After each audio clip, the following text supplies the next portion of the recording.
الحمد لله وحده والصلاة والسلام على من لا نبي بعده أما بعد أعوذ بالله من الشيطان الرجيم بسم الله الرحمن الرحيم وما أرسلنا من رسول إلا بلسان قومه ليبين لهم فيضل الله من يشاء ويهدي من يشاء وهو العزيز الحكيم صدق الله العظيم۔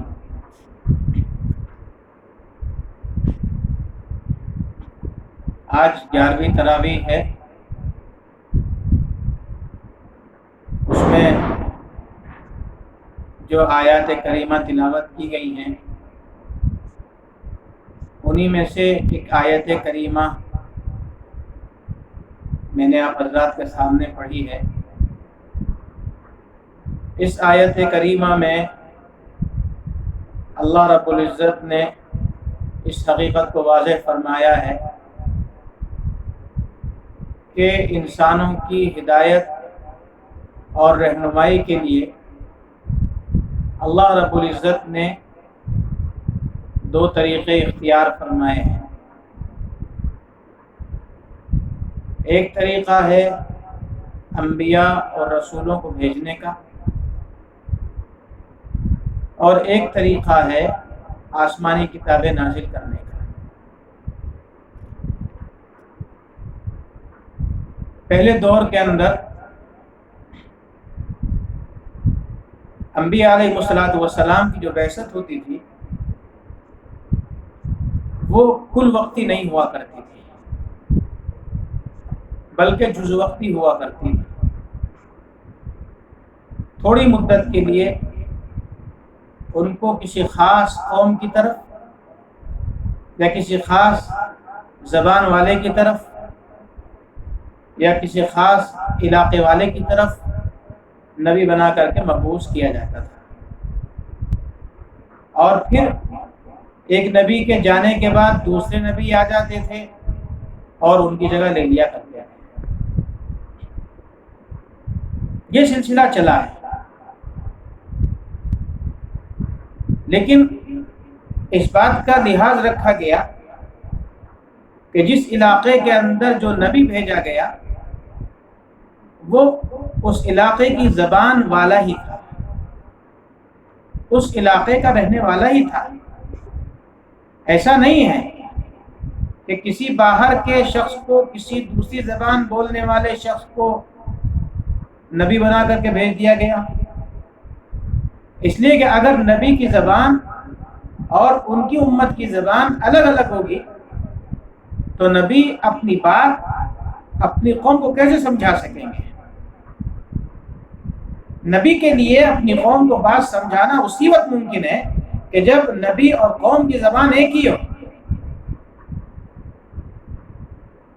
اسی حقیقت کو یہاں پر واضح فرمایا گیا وَمَا أَرْسَلْنَا مِن رَّسُولٍ إِلَّا بِلِسَانِ قَوْمِهِ لِيُبَيِّنَ لَهُمْ،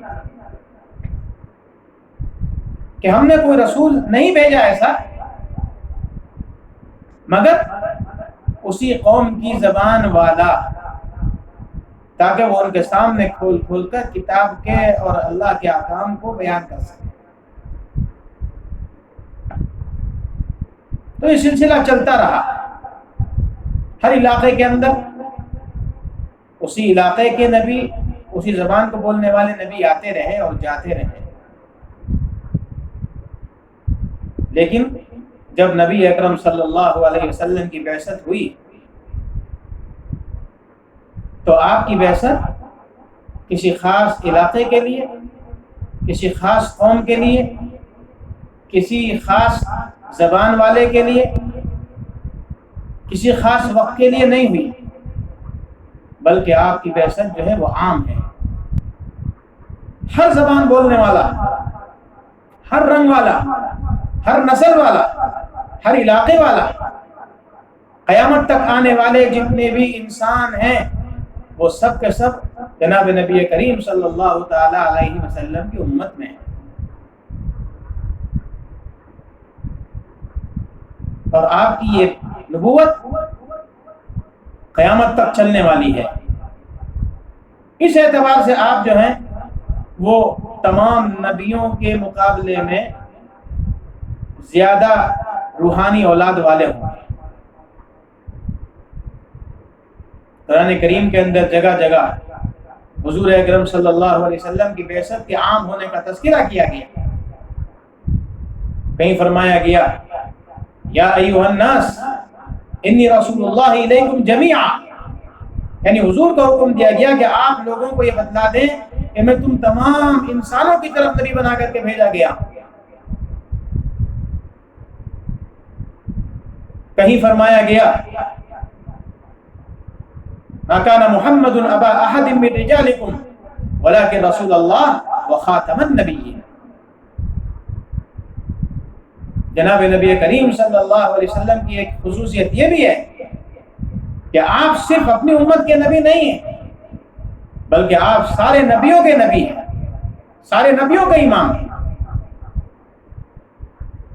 اسی لیے قرآن کریم یہ بتلاتا ہے کہ جتنے بھی پہلے نبی دنیا کے اندر آئے ہیں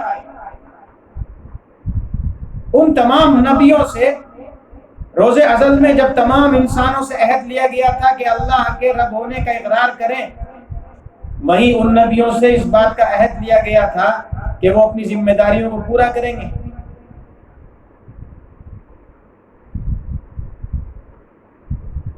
انہی ذمہ داریوں میں سے ان کی ایک ذمہ داری یہ بھی تھی، اللہ نے فرمایا تھا ثم جاءکم رسول مصدق لما معکم لتؤمنن به ولتنصرنہ، پھر تمہارے پاس ایک رسول آئیں گے جو تمہاری کتابوں کی، تمہاری تعلیمات کی تصدیق کریں گے، تم ان پر ایمان لاؤ گے اور ان کی مدد کرو گے۔ اس سے یہ معلوم ہوا کہ حضور اکرم صلی اللہ علیہ وسلم نبی الانبیاء بھی ہیں، نبی الامت نہیں ہیں بلکہ نبی الانبیاء بھی ہیں۔ آپ سید الانبیاء ہیں، تمام نبیوں کے سردار ہیں۔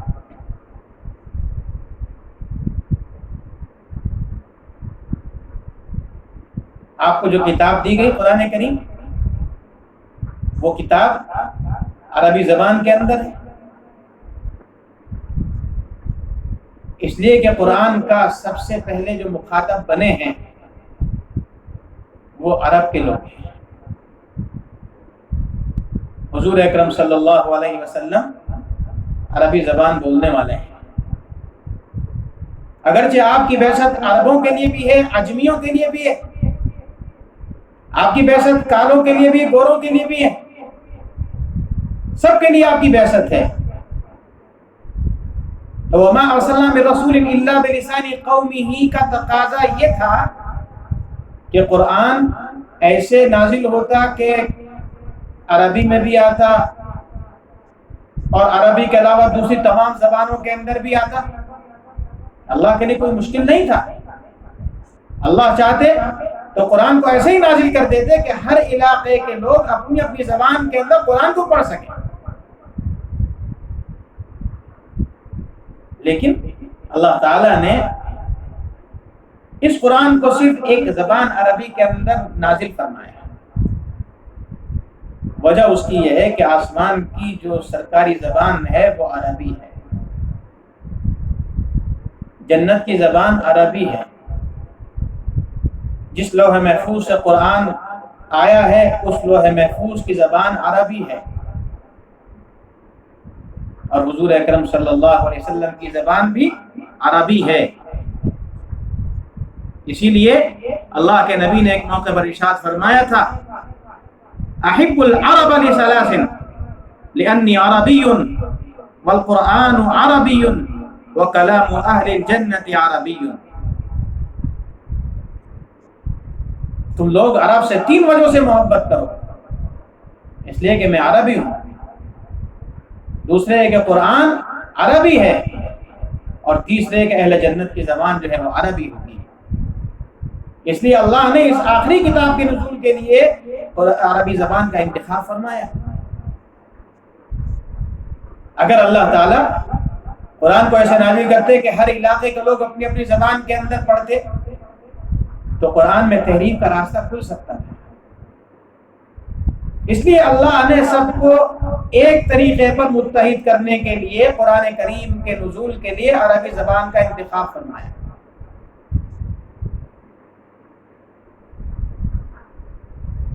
اور سب سے پہلے مخاطب چونکہ عرب کے لوگ ہیں، اس لیے ان کی مناسبت بھی مقصود تھی، ان کی رعایت بھی مقصود تھی، اس لیے عربی زبان کے اندر قرآن کریم کا نزول ہوا۔ اور نبی اس لیے آتے ہیں قرآن کریم کے ساتھ کہ قرآن کریم کی جو مرادات ہیں، قرآن کریم کے جو معانی ہیں، ان کی وضاحت کر سکیں، اس لیے کہ ہر ایک انسان کے بس کی بات نہیں ہے کہ وہ اللہ کے کلام کو سمجھ سکے، اللہ کے کلام کی مراد سمجھ سکے۔ وَأَنزَلْنَا إِلَيْكَ الذِّكْرَ لِتُبَيِّنَ لِلنَّاسِ مَا نُزِّلَ إِلَيْهِمْ۔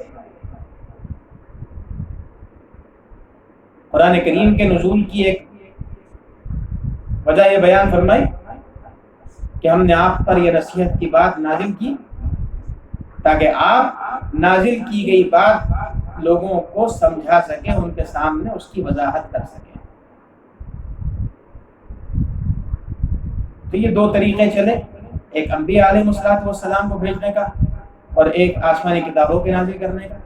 مقصد یہ ہے کہ لوگ اللہ تعالیٰ کی اطاعت کی طرف آئیں، اللہ کی فرمانبرداری کی طرف آئیں، اللہ کی نافرمانی نہ کریں، اللہ کے احکامات کی خلاف ورزی نہ کریں۔ اس لیے فرمایا اس آیت کے اندر کہ اللہ تعالیٰ نے ہر قوم کی طرف ان کی زبان والا ہی رسول بھیجا ہے، لیکن ہوتا کیا ہے؟ فَيُضِلُّ اللَّهُ مَن يَشَاءُ وَيَهْدِي مَن يَشَاءُ۔ جب نبی آتے ہیں، نبی کے ساتھ آسمانی کتاب آتی ہے، اللہ کے احکامات آتے ہیں، تو کچھ لوگ وہ ہوتے ہیں کہ جو نبی کی مخالفت کرتے ہیں، ان کا انکار کرتے ہیں، ان سے مقابلہ آرائی کرتے ہیں۔ تو ایسے لوگوں کے لیے یہ آسمانی کتاب گمراہی کا سبب بن جاتی ہے، انہوں نے اس کتاب کو نہیں مانا اس لیے گمراہ ہو گئے۔ اور ایک طبقہ وہ ہوتا ہے کہ جو نبی اور آسمانی کتاب کو مان لیتا ہے، اللہ کے احکامات کو مان لیتا ہے، اس لیے وہ ہدایت یافتہ ہو جاتا ہے۔ جیسے فرمایا فَيُضِلُّ اللَّهُ مَن يَشَاءُ وَيَهْدِي مَن يَشَاءُ، بس اللہ گمراہ کرتا ہے جس کو چاہتا ہے اور ہدایت دیتا ہے جس کو چاہتا ہے، وَهُوَ الْعَزِيزُ الْحَكِيمُ، اور وہ زبردست حکمت والا ہے۔ اللہ تعالی ہم کو صحیح طور پر اللہ اور اللہ کے رسول کی اطاعت کی توفیق عطا فرمائے۔ وآخر دعوانا الحمد للہ۔